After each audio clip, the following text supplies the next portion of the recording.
Welcome back for round two of the April 21st Trips and Traps. Once again, I'm Andy Serling, joined by Donovan. Three more races to bring you. We'll get started with the turf race from the 16th Friday. Race number 9, maiden special weight, looking at the 5 stories in the dark and the 7 tap at dark. You will see a sort of similar situation in both this race and the last race we show on this segment, where in this one, you'll see the rider, in this case Jorge Chavez, I believe, taking the 5 stories in the dark back early in this race and already back to last at this point. That's fine, nothing wrong with that. The 7 Tapadar is sort of in the middle among horses. The problem is, and there's nothing wrong with the 5 stories in the dark going back to last. In fact, if he'd stayed there, I think he would have been a much bigger factor in this race ultimately. Tapadar between horses never seems to get comfortable. The problem will be, as you'll see with stories in the dark, is he doesn't stay there. And as we head into the turn, Tapadar sort of has trouble in the turn, but I think the horses inside of him are forcing him out. In fact, that horse who's currently second, was that Jello Shot, I believe, had a lot of problems. It caused Tapadar the first of a couple of problems he had. Yeah, that was the first problem for Tapadar, and you see the 5 stories in the dark now just move to the outside and start to make a big move here.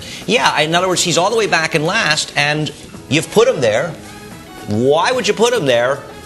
To throw him into a big middle move, which is what he does. That's a good point, and we've talked a lot about these middle moves in the show, how unproductive they usually turn out to be. And right here he's gotten him to settle a little bit, but still he's wide. If you're all the way back there, at least you can try to save some ground, and you see the difference in position there.